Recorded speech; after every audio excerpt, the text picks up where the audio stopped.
अगर आप crime thriller movies देखना पसंद करते हो तो आपने मनी हाइस्ट तो देखी ही होगी और जेसन स्टैथम की 2008 में रिलीज हुई द बैंक जॉब नाम की मूवी भी देखी होगी, जिसमें फुल प्रूफ प्लानिंग के साथ बैंक रॉबरी की जाती है। पर क्या असली दुनिया में किसी ने ऐसी फुल प्रूफ प्लानिंग के साथ रॉबरी करने का ट्राई किया है? ऐसी प्लानिंग जिसको देख के आपके मन में ये ख्याल आए कि भाई ये सब तो सिर्फ मूवीज में ही हो सकता है, असली दुनिया में नहीं। वेल, इस क्वेश्चन का आंसर है यस। रियल वर्ल्ड में भी ऐसी काफी सारी रॉबरीज और हाइस्ट हुई है, मोस्टली बैंक रॉबरीज। इनमें से कुछ बैंक रॉबरीज तो ऐसी है जहाँ रॉबर्स के द्वारा बैंक रात भर में साफ हो जाती है और बैंक एम्प्लॉइज या बैंक चलाने वालों को सुबह तक पता भी नहीं चलता। इनमें से अगर हम आज तक की सबसे बड़ी हाइस्ट के बारे में बात करें तो वो है द बैंको सेंट्रल हाइस्ट, जहाँ कुछ रॉबर्स का ग्रुप अंडरग्राउंड टनल बनाकर ब्राजील के बैंको सेंट्रल बैंक में घुस जाता है और करीब 70 बिलियन डॉलर्स की चोरी करके फुर्र हो जाता है। और ये चोरी कोई ऐसी वैसी चोरी नहीं थी कि एक दिन सोचा और दूसरे दिन चोरी कर ली। ये हाइस्ट कई दिनों तक प्लान की गई थी और इस हाइस्ट को एग्जीक्यूट करने में रॉबर्स को 3 महीने से ज्यादा समय लगा था।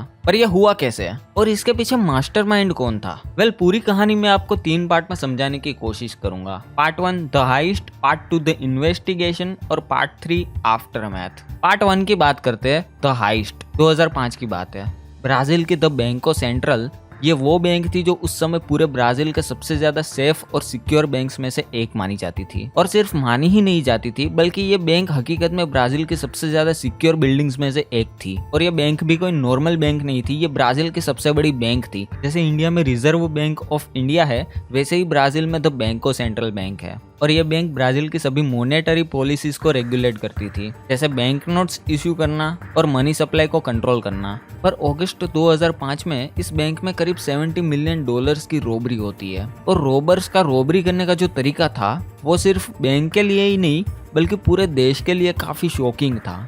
ऐसा क्या तरीका था? रॉबर्स ने क्या किया, बैंक की जो बिल्डिंग थी उससे करीब 260 फीट दूर एक घर था, वो घर रॉबर्स ने रेंट पे ले लिया और उस घर से बैंक के वॉल्ट तक करीब 260 फीट लंबी अंडरग्राउंड टनल बनाई। और टनल भी कोई ऐसी वैसी टनल नहीं, टनल को कंप्लीट करने में 3 महीने से ज्यादा का समय लगा था। इस टनल में वेंटिलेशन और लाइटिंग सिस्टम को इक्विप किया गया था और तो और एयर कंडीशनिंग यूनिट भी लगाया गया था ताकि काम करते वक्त उनको गर्मी ना हो। जिस रात को रॉबरी हुई, रॉबर्स ने बैंक का वॉल्ट तोड़ा और जो पैसे के बंडल्स थे वो सारे के सारे एक ट्रक में लोड कर दिए। उस वॉल्ट में जितनी भी ब्राजीलियन करेंसी थी वो सारी की सारी रॉबर्स ने चोरी कर ली, जिसकी कीमत यूएस डॉलर्स में करीब 70 मिलियन के आसपास थी। और रॉबर्स ने वहां एक क्लू तक नहीं छोड़ा, एक फिंगरप्रिंट तक नहीं छोड़ा और वॉल्ट के सिक्योरिटी कैमरास भी पहले से ही डिसेबल कर दिए थे।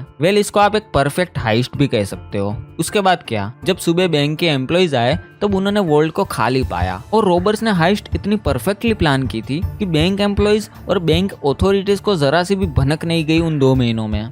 इसके बाद पुलिस फोर्स ने एक बहुत बड़ा मैन हंट लॉन्च किया इन लुटेरों को ढूंढने के लिए, पर रॉबर्स गायब हो गए विदाउट एनी ट्रेस। बाद में पुलिस को यह भी पता चलता है कि रॉबर्स ने वो जो अंडरग्राउंड टनल बनाई थी उसी अंडरग्राउंड टनल का यूज रॉबर्स ने भागने के लिए भी किया था, पर कोई क्लू ना मिलने की वजह से वो बेसहारा थे। इस हाइस्ट ने ब्राजील के बैंकिंग और सिक्योरिटी सिस्टम को पूरा हिला कर रख दिया था। और शायद इस हाइस्ट के बाद ये भी क्लियर हो गया था कि ऑर्गेनाइज्ड क्राइम कितनी बड़ी प्रॉब्लम है। दूसरे पार्ट पे आते हैं, the investigation. As I said, इस रॉबरी के बाद पुलिस ने ब्राजीलियन हिस्ट्री का सबसे बड़ा इन्वेस्टिगेटिव मिशन स्टार्ट किया। उन्होंने करीब 300 लोगों से पूछताछ करी, कुछ जगहों पे रेड्स भी करी पैसों को ढूंढने के लिए और कुछ लोगों को अरेस्ट भी किया गया। पर अनफॉर्चुनेटली उनको ओरिजिनल रॉबर्स का कुछ अता पता नहीं चला। इनफैक्ट इतनी मेहनत करने के बाद भी पुलिस के हाथ में कुछ नहीं था। पर जनवरी 2006 में पुलिस को कुछ मिलता है। वो क्या होता है? एक टिप। और वो टिप पुलिस को एक सस्पेक्ट की तरफ लीड करती है। उस सस्पेक्ट के पास एक लग्जरियस कार थी और वो कार हाइस्ट के टाइम पर ही खरीदी गई थी विथ 100% कैश। और रॉबर्स ने जिस घर से टनल बनाई थी उस घर के आसपास ये कार को हाइस्ट के पहले 1-2 महीने में काफी ज्यादा बार देखा गया था। पुलिस इस बंदे को अरेस्ट कर लेती है और इसके घर की तलाशी लेती है। और बिंगो, पुलिस को उस सस्पेक्ट के घर से जो मिलता है वो किसी खजाने से कम नहीं होता। पुलिस वहाँ काफी ज्यादा मात्रा में छुपा गया कैश डिस्कवर करती है। इसके अलावा टनल को बनाने में जो टूल्स का यूज किया गया था वो सारे टूल्स भी वहाँ पे मिलते हैं, जैसे जैक हमर, एक हाइड्रोलिक ड्रिल और ट्रॉली जिसको टनल की मिट्टी लाने ले जाने के लिए यूज किया गया था। थोड़े ही टाइम में सस्पेक्ट ये कन्फेस कर लेता है कि वो इस हाइस्ट में इन्वॉल्व था और पुलिस को काफी वैल्यूएबल इंफॉर्मेशन देता है बाकी गैंग मेंबर्स के बारे में, जिसमें से काफी सारे लोगों को पुलिस ट्रैक डाउन करने में कामयाब हो जाती है, इंक्लूडिंग उस टनल वाले घर का ओनर। पर पुलिस के द्वारा पकड़े गए ये सारे के सारे सस्पेक्ट्स लो लेवल क्रिमिनल्स थे और इनका कोई खास क्रिमिनल रिकॉर्ड भी नहीं था। इस वजह से पुलिस को ये लगता है कि ये सारे क्रिमिनल्स सिर्फ एक बड़ी गेम के मोहरे हैं। असली मास्टरमाइंड अभी भी बाहर घूम रहा है और पुलिस इस हाइस्ट के पीछे का मास्टरमाइंड को पकड़ने के लिए अपनी इन्वेस्टिगेशन कंटिन्यू करती है और फाइनली इस हाइस्ट के पीछे जो मास्टरमाइंड्स थे उनको आइडेंटिफाई करने में सफल हो जाती है। पुलिस एक बिजनेसमैन ग्रुप को आइडेंटिफाई कर लेती है जिनके ऑर्गेनाइज्ड क्राइम में काफी सारे लिंक्स थे।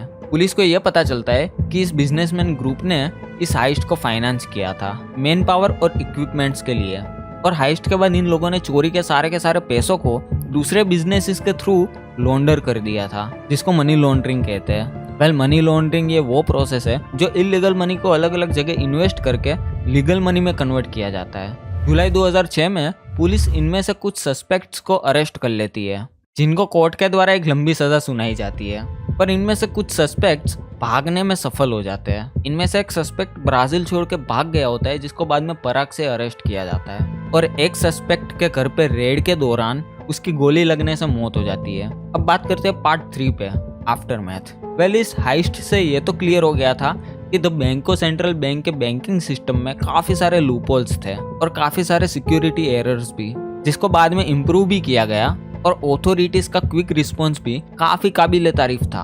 ऑथोरिटीज और पुलिस फोर्स ने अगर क्विकली रिस्पॉन्स ना किया होता और इतने एफर्ट्स ना लगाए होते इस सिचुएशन को हैंडल करने में, तो शायद इस हाइस्ट के पीछे जो मास्टरमाइंड्स थे वो सारे के सारे भागने में सफल हो जाते। और इन सारे के सारे सस्पेक्ट्स के अरेस्ट होने से ऑर्गेनाइज्ड क्राइम करने वाले क्रिमिनल्स को भी एक मैसेज जाता है। जैसे लीगल सिस्टम में कुछ लूपहोल्स का फायदा क्रिमिनल्स उठाते हैं, वैसे ऑर्गेनाइज्ड क्राइम में भी कुछ लूपहोल्स होते हैं जिसका फायदा पुलिस उठा लेती है। वेल, वीडियो कैसा लगा और ऐसे टॉपिक्स पे और वीडियोस चाहिए कि नहीं, ये भी कमेंट करके बताओ। That's all about this video guys. Thank you so much for watching. Video अच्छी लगी हो तो लाइक और सब्सक्राइब कर लेना। मिलते हैं नेक्स्ट वीडियो में, तब तक के लिए बाय बाय।